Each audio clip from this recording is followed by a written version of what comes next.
Well, Deadraiser is a documentary film made by filmmaker Johnny Clark.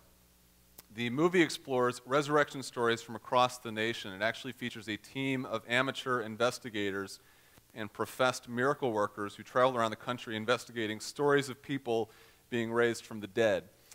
Along with the movie's release is a marketing push on Facebook and Twitter. You can actually buy Deadraiser t-shirts and Deadraiser stickers on their website. Now, just to be clear, the movie is not an objective film. The filmmakers are unabashed Christians who travel around the country offering what they call Matthew 10:8 prayers. In the Gospel of Matthew, Jesus tells his disciples to go into the world and heal the sick, cleanse the lepers, drive out demons, and raise the dead. Do this, he says, as a sign that the kingdom of heaven is near. And the movie's stars point out that this directive given by Jesus isn't something most Christians know what to do with, let alone take very seriously. I mean, we believe that God can heal the sick. We believe that he can exorcise demons. We believe that he can cleanse lepers. But do we really believe that he can raise the dead like today? I mean, even more crazily, do we believe that we can? So he says, you, go into the world. Heal the sick, cleanse lepers, drive out demons, and you, drive out, or raise the dead.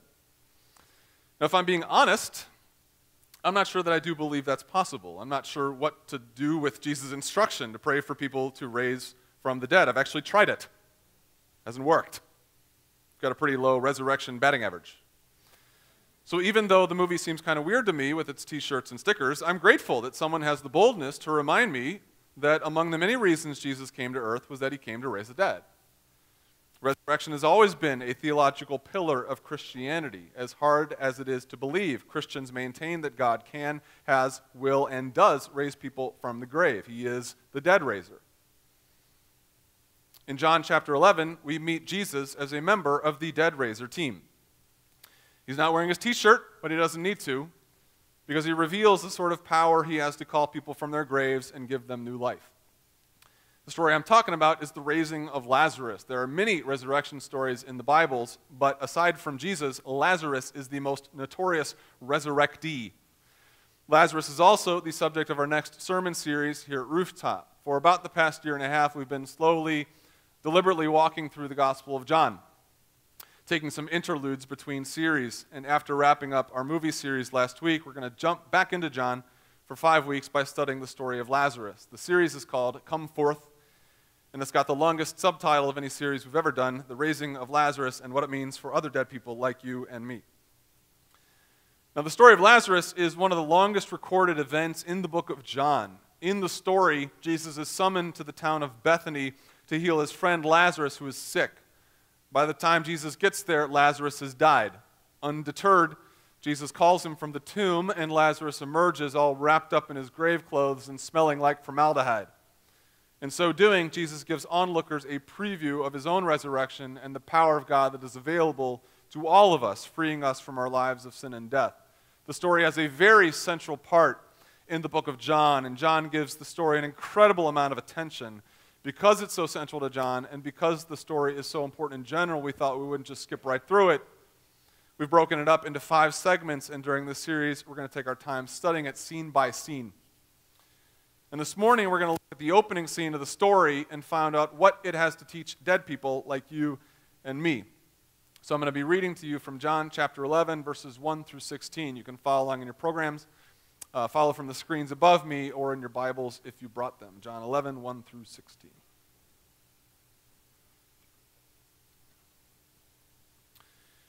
Now, a man named Lazarus was sick. He was from Bethany, the village of Mary and her sister Martha. This Mary, whose brother Lazarus now lay sick, was the same one who poured perfume on the Lord and wiped his feet with her hair. So the sisters sent word to Jesus, "Lord, the one you love is sick." When he heard this, Jesus said, "Oh, this sickness will not end in death. No. It is for God's glory, so that God's Son may be glorified through it." Now Jesus loved Martha and her sister and Lazarus. So when he heard that Lazarus was sick, he stayed where he was 2 more days. And then he said to his disciples, "Let us go back to Judea." But Rabbi, they said, a short while ago the Jews there tried to stone you, and yet you're going back? Jesus answered, are there not 12 hours of daylight? Anyone who walks in the daytime will not stumble, for they see by this world's light. It is when a person walks at night that they stumble, for they have no light. After he had said this, he went on to tell them, our friend Lazarus has fallen asleep, but I am going there to wake him up. His disciples replied, Lord, if he sleeps, he'll get better. Jesus had been speaking of his death, but his disciples thought he meant natural sleep.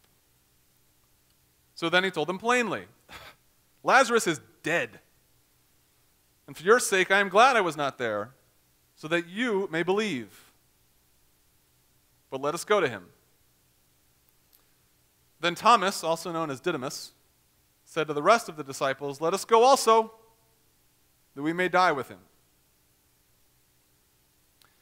Now, in this part of the story of Lazarus, Jesus is miles away from Bethany, maybe many days away. We don't know exactly where he is or how far away he is exactly. Bethany, that town, is basically a small suburb of Jerusalem just on the border. Over the years, Jesus had probably spent plenty of time in Bethany, even crashing in the town while making his many pilgrimages to Jerusalem for the festivals.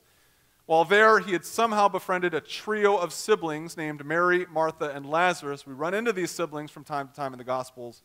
But this is their big chapter. This is their big scene. Too bad Lazarus is dead and off stage for most of it. Now, at the beginning of the story, we find out that Lazarus has taken ill, and it's very serious. Who knows what he had? Asian bird flu, mad cow disease.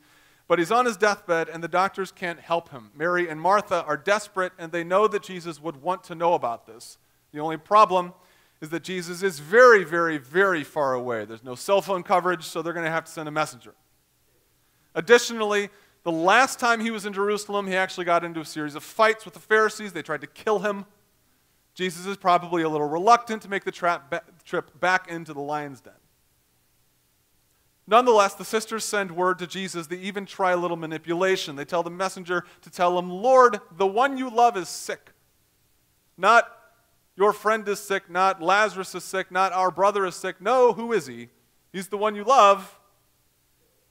It's an unabashed attempt to pull at Jesus' heartstrings, a reminder of Jesus' love, just in case he's forgotten. I kind of roll my eyes at this manipulation, but we're quite familiar with the tactic. My daughter is very good at playing up her lovability when she needs something. We hear this all the time around our house. Mommy, Daddy, I love you. Can I play the iPad? To the message, Jesus gives a very curious reply. He says, this sickness will not end in death. No, it is for God's glory, so that God's Son may be glorified through it. In his divine knowledge, Jesus knew that this was not going to end where they thought it would. Death isn't the conclusion here. It might seem like it ends in death, but it won't actually end with Lazarus still dead. Furthermore, he knows that this whole thing is going down so that God's power and glory can be displayed in the healing of this man. This is getting bad for a reason, so that something bigger and more glorious might happen at the end. Kind of like in John chapter 9 when Jesus and his disciples were walking along a road and they saw a blind man by the road, and the disciples asked, why is this man blind? And what does Jesus say? This man is blind so that the work of God may be displayed in his life. Jesus is so darn positive. Why is this bad thing happening to me? Oh, it's so something good can come from it. That's what he says to everything. Jesus is expecting a miracle here. But then he does something curious. What does he do? Nothing. John says that he waits for 2 more days. The author even points out the irony. He writes this in verse 5. He says, Jesus loved Martha and her sister and Lazarus, yet when he heard that Lazarus was sick, he stayed where he was 2 more days. Why? Because he was in the middle of something? He was too busy? It wasn't his time? He was trying to figure out just how much he loved Lazarus? Yeah, I love Lazarus, but oof, Jerusalem. How much do I love Lazarus? We'll find out why Jesus waits in a moment, but can you imagine what people were feeling in the interim? Imagine being the messenger. You've just delivered the message. Lazarus, the one you love, is dying. Jesus sits back, exhales. thinks. Then he finishes whatever sermon he was giving, thinks some more. Then he goes and heals a few more people. Then he has dinner. Then he brushes his teeth. Then he goes to bed. Okay, the messenger might be thinking, well, he probably wants a night's rest for the journey. But in the morning, he wakes up, goes to the gym, takes a shower, preaches a few sermons, meets the disciples for some wings, forgives some sinners, watches the game, goes to bed. What's going on, Jesus? We got to go. Meanwhile, Lazarus, the one he loves, is gasping for breath. For 2 days, he does nothing. Then Lazarus dies. I don't know how Jesus knows. Maybe there was a disturbance in the force, but he knows. Then, when Lazarus dies, he decides to make the trip. He turns to his disciples and he says, let us go back to Judea. Our friend Lazarus has fallen asleep, but I'm going there to wake him up. The disciples are a little confused. They think that Jesus is talking about sleeping, and they think, well, it'll get better, right? They don't realize that Jesus is talking in euphemisms. You know what a euphemism is? It's a way of talking about something without really talking about it. We don't like talking about people dying, so we talk about them kicking the bucket, or passing on, or meeting the repo man, or swimming with the fishes. Jesus has to explain, no, he's actually dead. Lazarus is dead. And for your sake, I am glad I was not there, so that you may believe. Lazarus isn't sleeping, he's dead. Regardless of that, we now know what Jesus was waiting for. What was he waiting for? He was waiting for him to die. He wanted this to be a big miracle, not a little miracle, as though there's that much of a distinction. He didn't want to heal Lazarus from the Asian bird flu. He wanted to heal him from death. He didn't want people to see Lazarus healthy after being sick. He wanted them to see Lazarus alive after being dead. Jesus' instructions that they're heading back to Bethany, though, meet with some resistance. The disciples are not wild about going back there. The last time they were there, their lives were in real danger. The Pharisees tried to kill him. They tell him, but, Rabbi, short while ago the Jews tried to stone you, and yet you are going back. Decent question. As much as you love Lazarus, you might be exchanging your life for his. Ironically, that's exactly what happens. For now, though, he knows that they will be safe. He responds to the disciples, are there not 12 hours of daylight?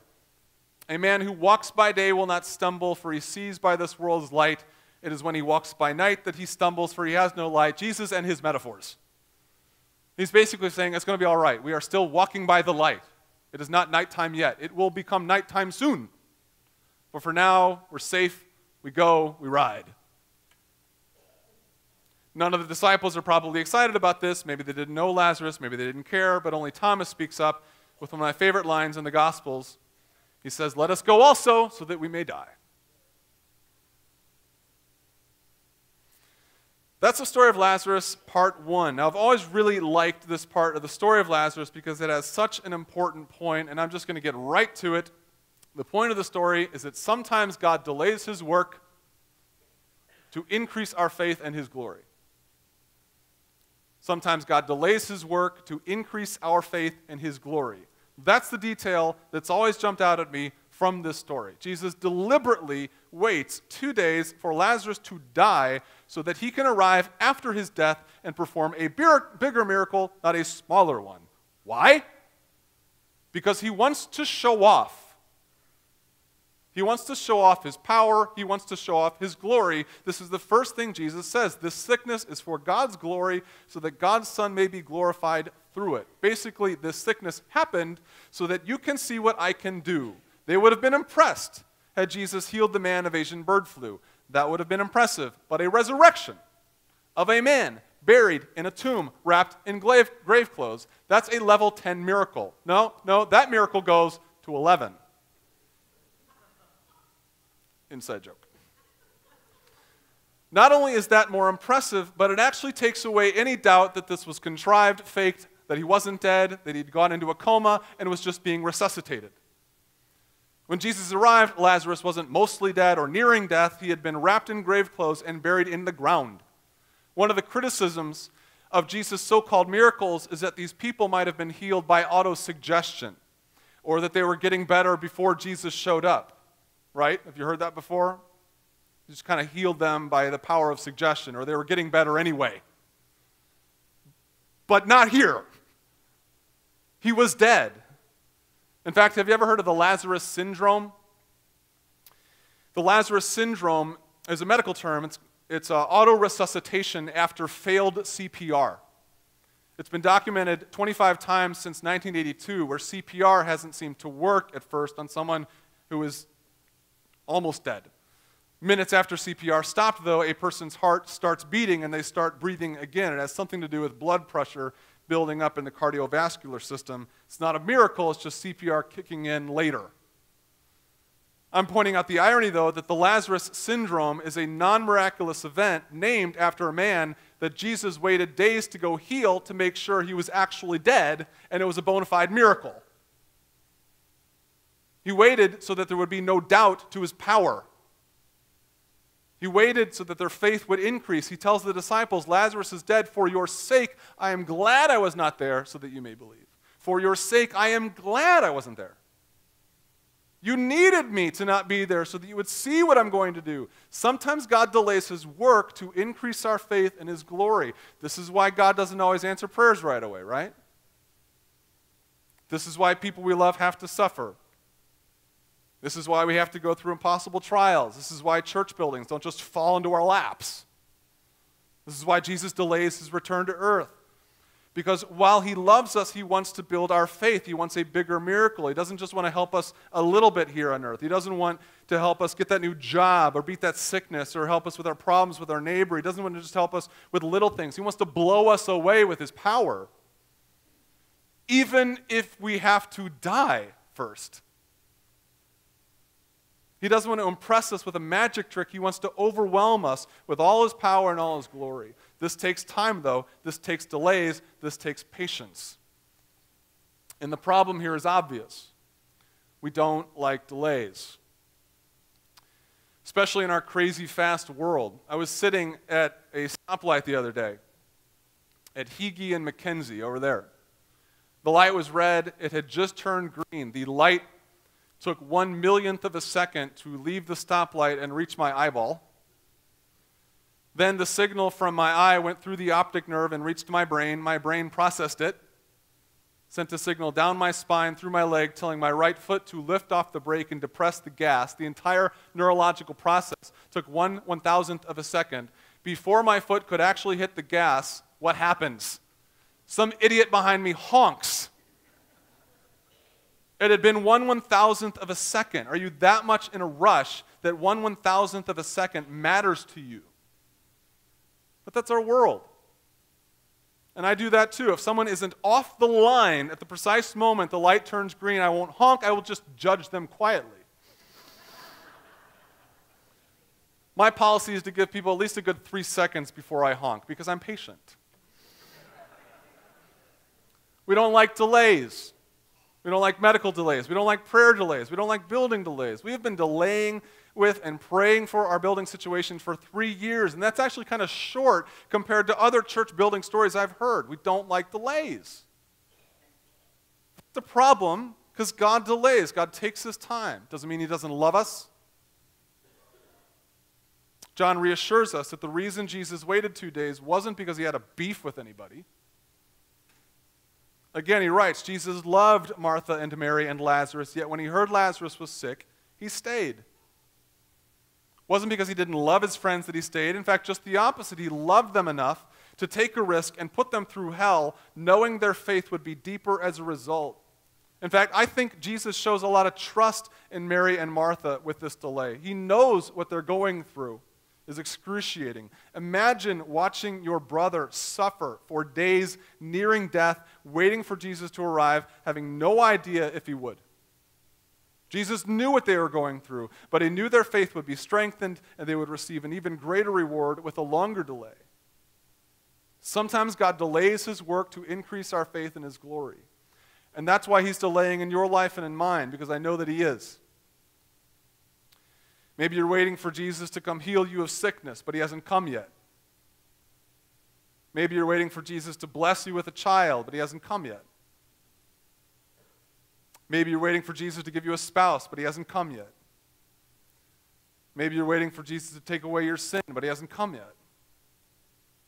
Maybe you're waiting for Jesus to convert your loved one, but he hasn't come yet. Maybe you're waiting for Jesus to provide you with a job, but he hasn't come yet. He does that. He delays. Doesn't mean he doesn't love us, far from it, just the opposite. He loves us enough to challenge and test us, to build our faith, nor does it mean he's not coming. Just as he made it to Lazarus, he has promised us that he's coming. He has promised us that he's coming to rid our lives of sin and vice. He has promised us that he's coming to unify his church. He has promised us that he's coming to heal our bodies and resurrect us from the dead. He is the Christ. He is the Messiah. He is the Deadraiser, and he's on the way. Which brings us to communion. On the third week of every month here at Rooftop, we take communion together. Communion is our great symbol of our belief in the death of Christ, who died for our sins. According to tradition and to Christ himself, the bread represents his body broken for us, and the cup represents his blood poured out for us. Communion reminds us of just how willing God is to wait for the miracle to happen. The Christian story does not end in death, but in resurrection. In order for Jesus to be raised from the dead, he had to die. In order for us to be healed and rewarded and blessed, we have to suffer. But communion is our reminder that death is not the end of the story. As Christ died then rose again, so will we upon his return. As Paul says to the Corinthians, whenever you eat this bread and drink this cup, you proclaim the Lord's death until he comes. And although he might be taking his time, building our faith in the process, he will come. Here at Rooftop, we practice open communion, which means that anybody can participate, regardless of church, home, or denomination. Anybody who identifies themselves as a follower of Christ, now by the historic definition of that, can join us at the table. People who believe in Jesus as the unique Son of God, who have repented of their sin and are living differently and have been baptized by water and Spirit can join us at the table. In a minute, the ushers are going to come down with the bread and the cup. When you're ready, get up, take a bit of bread, dip it in the cup, return to your seat. Afterwards, I'll come back up and we can pray.